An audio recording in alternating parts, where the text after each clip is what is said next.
Hi all, നമുക്ക് ഇന്ന് അടുത്ത സെലക്ഷൻ ടൂളിനെ കുറിച്ച് പഠിക്കാം. അടുത്ത സെലക്ഷൻ ടൂൾ ആണ് ലാസോ ടൂൾ.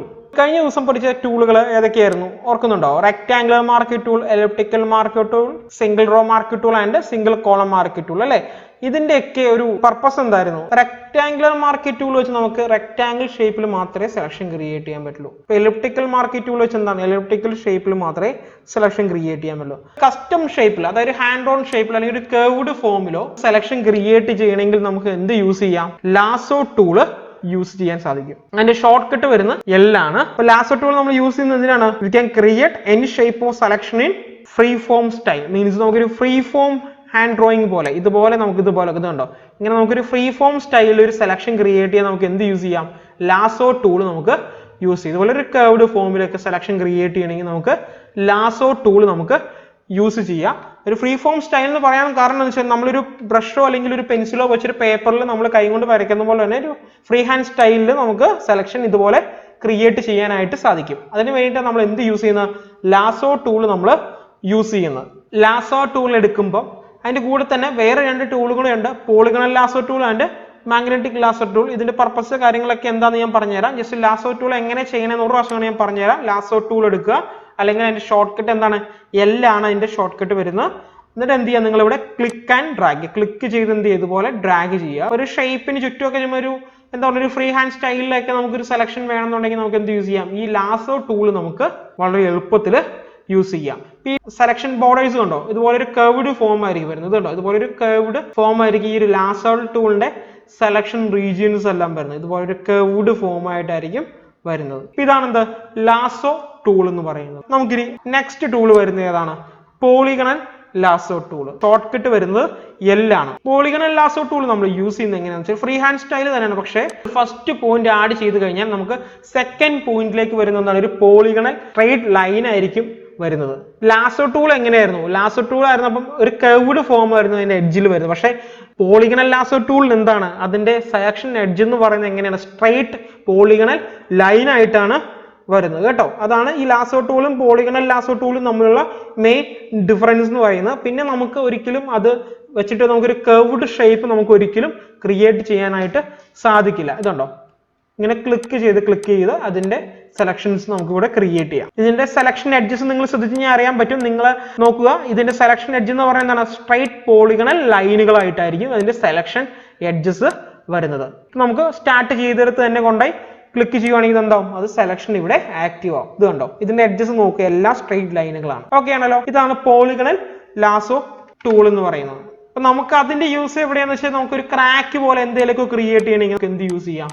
ഈ പോളിഗണൽ ലാസോ ടൂൾ നമുക്ക് ഈസി ആയിട്ട് യൂസ് ചെയ്യുന്നുണ്ട്. അതുപോലെ ക്രാക്ക് ഷേപ്പിൽ ഒരു ക്രാക്ക് ഫോമിലൊക്കെ നമുക്ക് എന്തെങ്കിലും സെലക്ഷൻസ് ഒക്കെ ക്രിയേറ്റ് ചെയ്യണമെങ്കിൽ നമുക്ക് എന്ത് യൂസ് ചെയ്യാം? പോളിഗണൽ ലാസോ ടൂൾ നമുക്ക് യൂസ് ചെയ്യാൻ പറ്റും. ഇതാണ് ഇതുപോലെ. ഓക്കെ ആണല്ലോ. പോളിഗണൽ ലാസോ ടൂളിന്റെ യൂസും എന്താണ് പോളിഗണൽ ലാസോ ടൂൾ എന്നുള്ളതും. ഇനി നെക്സ്റ്റ് വരുന്നത് ഏതാണ്? മാഗ്നറ്റിക് ലാസോ ടൂൾ ആണ് നെക്സ്റ്റ് വരുന്നത്. ഈ മാഗ്നറ്റിക് ലാസോ ടൂൾ എന്ന് പറയുന്നത് നോക്കുക, ലാസോ ടൂളും പോളിഗണൽ ലാസോ ടൂളും പഠിച്ചു അല്ലെ?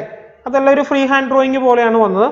ഇനി ഈ മാഗ്നറ്റിക് ലാസോ ടൂൾ നമ്മൾ യൂസ് ചെയ്യുന്നത് എന്തിനാണെന്ന് വെച്ചാൽ it help us to select the edges of an image that have same color pixels. അതായത് ഒരു ഒബ്ജക്റ്റിന്റെ അല്ലെങ്കിൽ ഒരു ഇമേജിനകത്ത് ഒരു പർട്ടിക്കുലർ ഒബ്ജക്റ്റിന്റെ എഡ്ജിൽ വരുന്ന സിമിലർ ആയിട്ട് വരുന്ന പിക്സലുകളുള്ള ബോർഡർ എഡ്ജസ് സെലക്ട് ചെയ്യാൻ വേണ്ടിയിട്ടാണ് നമ്മൾ എന്ത് യൂസ് ചെയ്യുന്നത്? മാഗ്നറ്റിക് ലാസോ ടൂൾ നമ്മൾ യൂസ് ചെയ്യുന്നത്. അതായത് ഒരു ഒബ്ജക്റ്റിന്റെ ബോർഡർ എഡ്ജ് എന്ന് പറയുന്നത് സെയിം കളർ പിക്സലുകളുള്ള ബോർഡർ എഡ്ജുകൾ സെലക്ട് ചെയ്യാനാണ് നമ്മൾ എന്ത് യൂസ് ചെയ്യുന്നത്?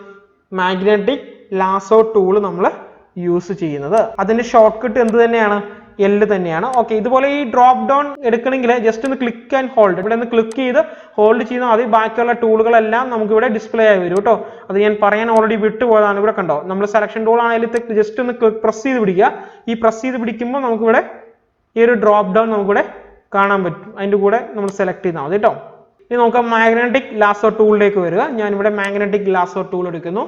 ഈ മാഗ്നറ്റിക് ലാസോ ടൂൾ എടുത്തിട്ട് ഞാനിവിടെ ചെയ്യാൻ പോകുന്നു. നോക്കുക, ശ്രദ്ധിക്കുക, ഇതുണ്ട്. ഞാനിപ്പോൾ ഈ ഒരു എഡ്ജ് ക്ലിക്ക് ചെയ്തു. ഈ എഡ്ജ് ക്ലിക്ക് ചെയ്തിട്ട് ഇതുണ്ടോ, ഇതുപോലെ എഡ്ജിന്റെ സൈഡിൽ കൂടെ കൊണ്ടുപോയാൽ മതി. ആ സെയിം കളർ പിക്സലുള്ള എഡ്ജിലേക്ക് അല്ലെങ്കിൽ ആ സെയിം കളർ പിക്സലുകളുള്ള ബോർഡറിലേക്ക് ഓട്ടോമാറ്റിക്കലി സെലക്ഷൻ വരുന്നത് കണ്ടോ? ഇതുണ്ടോ, സെയിം കളർ പിക്സലുകളുള്ള ആ ഒരു ബോർഡർ എഡ്ജിലേക്ക് സെലക്ഷൻസ് വരുന്നത് കണ്ടോ? ഞാനിപ്പോൾ ഇത് മാക്സിമം സൂം ചെയ്ത് വെച്ചേക്കുവാണ്. അപ്പോൾ അടുത്ത റീജിയനിലേക്ക് പോകണമെങ്കിൽ നിങ്ങൾ എന്ത് ചെയ്യണമെന്നറിയോ? ഹാൻഡ് ടൂൾ, അതായത് സ്പേസ് ബാർ പ്രസ് ചെയ്ത് പിടിച്ചിട്ട് ജസ്റ്റ് ഒന്ന് ഇങ്ങനെ ഡ്രാഗ് ചെയ്താൽ മതി കേട്ടോ. അപ്പം ആ ഒരു സെലക്ഷൻ പോകില്ലതാണ് നമുക്ക് അടുത്ത റീജിയൻ നമുക്കിവിടെ പതുക്കെ താഴത്തേക്ക് ഇറങ്ങി വരികയും ചെയ്യും കേട്ടോ. ഇനി എവിടെയെങ്കിലും കളർ പിക്സലിന് വേരിയേഷൻ വരുവാണെങ്കിൽ നിങ്ങൾ ചെയ്യേണ്ടത് അവിടെ എന്ത് ചെയ്യുക? ജസ്റ്റ് ഒന്ന് ക്ലിക്ക് ചെയ്തേക്കുക, അത്രേ ഉള്ളൂ കേട്ടോ. ഇതുണ്ടോ, ജസ്റ്റ് ഒന്ന് എന്ത് ചെയ്യുക? പുതിയ കളർ പിക്സലുകൾ ഏതെങ്കിലും ബോർഡറിൽ കയറി വരുന്നുണ്ടെങ്കിൽ ജസ്റ്റ് അവിടെ ഒന്ന് എന്ത് ചെയ്യുക? ക്ലിക്ക് ചെയ്തേക്കുക. ക്ലിക്ക് ചെയ്യുമ്പോൾ ഓട്ടോമാറ്റിക്കലി കാൽക്കുലേറ്റ് ചെയ്തോളും ബാക്കി വരുന്ന കളർ പിക്സലുകൾ ഏതാണെന്നുള്ളത്. ഓക്കെ, ഇതുണ്ട്. ഇതുപോലെ നമുക്ക് എന്ത് ചെയ്യാം? ഇങ്ങനെ സെലക്ഷൻസ് നമുക്കിവിടെ ക്രിയേറ്റ് ചെയ്യാനായിട്ട് സാധിക്കും. ഇത് നമ്മൾ എടുത്തേക്കുന്ന ഏതാണ്? മാഗ്നറ്റിക് ലാസോ ടൂളാണ് നമ്മളിപ്പം നിലവിൽ ആക്റ്റീവ് ചെയ്ത് വെച്ചേക്കുന്നത്. ഓക്കെ, ഇടയ്ക്കിടയ്ക്ക് ഓരോ പ്രാവശ്യം ക്ലിക്ക് ചെയ്ത് കൊടുക്കുവാണെങ്കിൽ നന്നായിരിക്കും. മീൻസ് കളർ പിക്സലിൽ എന്തെങ്കിലും വേരിയേഷൻസ് വരുവാണെങ്കിൽ ഓട്ടോമാറ്റിക്കലി ഡിറ്റക്ട് ചെയ്ത് വന്നോളും കേട്ടോ. അതല്ലെങ്കിൽ പാടായിരിക്കും കേട്ടോ. ഇതുണ്ട്, ഇപ്പോൾ ഞാൻ ഇവിടെ കൊടുത്തേക്കുന്ന പിക്സലിന് വേരിയേഷൻ വന്നത് അതുകൊണ്ടാണ് ഇതിങ്ങനെ വന്നത്. വീണ്ടും ഒന്ന് എന്ത് ചെയ്യും? ഒന്ന് സെലക്ട് ചെയ്ത് കൊടുക്കുന്നു, ഒന്ന് സെലക്ട് ചെയ്ത് കൊടുക്കുക കേട്ടോ. ജസ്റ്റ് ഒന്ന് ക്ലിക്ക് ചെയ്ത് കൊടുത്താൽ മതി. ഇതുപോലെ നമുക്ക് എന്ത് ചെയ്യാം? ഇങ്ങനെ ഇതിൻ്റെ എഡ്ജുകളൊക്കെ നമുക്ക് ഈ മാഗ്നറ്റിക് ലാസോ ടൂൾ ഉപയോഗിച്ച് വളരെ എളുപ്പത്തിൽ സെലക്ട് ചെയ്യാനായിട്ട് സാധിക്കും. ഇതിപ്പോൾ ഞാൻ സൂം ചെയ്ത് വെച്ചേക്കുന്ന ഒരു ഏരിയ ആണ്. അപ്പം നമുക്ക് എന്ത് ചെയ്യാം? പാൻ ചെയ്യണമെങ്കിൽ അതിൻ്റെ കൂടെ തന്നെ സ്പേസ് ബാർ പ്രസ് ചെയ്ത് ഡ്രാഗ് ചെയ്താൽ മതി കേട്ടോ. ഓക്കെ, അതല്ലാതെ അതിന് ഹാൻഡ് ടൂൾ എടുക്കണമെന്നൊന്നുമില്ല. ജസ്റ്റ് ആ ഒരു ടൂൾ ആക്റ്റീവായി അവിടെ തന്നെ കിടക്കട്ടെ. നിങ്ങൾ എന്ത് ചെയ്യുക? സ്പേസ് ബാർ പ്രസ് ചെയ്ത് പിടിക്കുക, എന്നിട്ട് ലെഫ്റ്റ് മൗസ് ബട്ടൺ ക്ലിക്ക് ചെയ്ത് തന്നെ ഡ്രാഗ് ചെയ്യുക. എന്നിട്ട് സ്പേസ് ബാറിൽ നിന്ന് കൈ എടുക്കുമ്പോൾ ഓട്ടോമാറ്റിക്കലി എന്താവും? ഇതുണ്ടോ, നമ്മുടെ പഴയ ടൂൾ തന്നെ ആകും. ഒന്ന് കൺട്രോൾ മൈനസ് പ്രസ് ചെയ്ത് നോക്കാം. സെലക്ഷൻ കിട്ടിയേക്കുന്നുണ്ട് ചുറ്റും. ഇനി നമുക്ക് ഇതിനെ എന്ത് ചെയ്യാം? മൂവ് ടൂൾ എടുത്ത് ക്ലിക്ക് ചെയ്ത് ചേഞ്ച് ചെയ്യാനുള്ള ഓപ്ഷൻ ഉണ്ട്. ഓക്കെ, സോ ഇങ്ങനെയാണ് മാഗ്നറ്റിക് ലാസോ ടൂൾ നമ്മൾ യൂസ് ചെയ്യുന്നത്. ഇനി മാഗ്നറ്റിക് ലാസോ ടൂൾ യൂസ് ചെയ്യുമ്പോൾ നമുക്ക് കുറച്ച് പ്രശ്നങ്ങൾ സംഭവിക്കാം. ഞാനത് പറഞ്ഞു തരാം എന്തൊക്കെയാണ്. അതായത് ഒന്ന്, ഞാനിവിടെ ഈ മാഗ്നറ്റിക് ലാസോ ടൂൾ എടുക്കുന്നു. മാഗ്നറ്റിക് ലാസോ ടൂൾ എടുക്കുമ്പോൾ തന്നെ ഇവിടെ നോക്കുക, ശ്രദ്ധിക്കുക. ഇത് കണ്ടോ, ഇതുപോലെ എഡ്ജിൽ ക്ലിക്ക് ചെയ്ത് ഞാൻ ഇങ്ങനെ ഡ്രാഗ് ചെയ്യുന്നുണ്ട്. ഡ്രാഗ് ചെയ്യുമ്പോൾ നിങ്ങളെങ്ങാനും ഇതുണ്ടോ, ഇതുപോലെ അറിയാതെ എങ്ങനെ അകത്തേക്ക് എങ്ങാനും പിക്സൽ ഇങ്ങനെ ക്ലിക്ക് ചെയ്ത് കയറി പോയിട്ടുണ്ടെങ്കിൽ പിന്നെ ഇത് ബാക്കിലേക്ക് കൊണ്ടുവരാൻ കുറച്ച് പാടായിരിക്കും നിങ്ങൾക്ക്. അപ്പോൾ നിങ്ങൾ എന്ത് ചെയ്യണമെന്ന് വെച്ച് കഴിഞ്ഞാൽ ഒരു ടിപ്പ് നിങ്ങൾക്ക് പറഞ്ഞുതരാം. ഇങ്ങനെ കയറി പോകാൻ ചാൻസ് ഉണ്ട്. ഫസ്റ്റ് നമ്മൾ പഠിക്കുമ്പോൾ ഇപ്പോൾ എനിക്കാണെങ്കിലും ഞാനിത് ആദ്യമായിട്ട് ടൂൾ യൂസ് ചെയ്തപ്പോൾ എനിക്ക് പറ്റിയ പ്രശ്നങ്ങളാണ് ഇതൊക്കെ. അതുകൊണ്ടാണ് ഞാൻ നിങ്ങൾക്കും അത് ഷെയർ ചെയ്യാൻ ചെയ്യുന്നത്.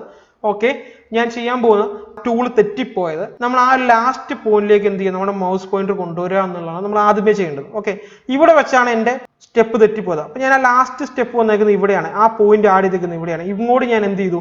ഞാൻ ആ മൗസ് പോയിന്റർ കൊണ്ടുവന്നു. ദെൻ അതിനുശേഷം ഞാൻ എന്ത് ചെയ്യുകയാണ്? ഇവിടെ ഈ കീബോർഡിലെ ബാക്ക് സ്പേസ് ഐക്കൺ ഉണ്ട്, ഇതുണ്ടോ, ബാക്ക് സ്പേസ് ബട്ടൺ ഉണ്ട്. ഈ ബാക്ക് സ്പേസ് ബട്ടൺ പ്രസ് ചെയ്യുമ്പോൾ കണ്ടോ ഓരോ പോയിന്റുകളും ഡിലീറ്റ് ആയി പോകുന്നുണ്ടോ?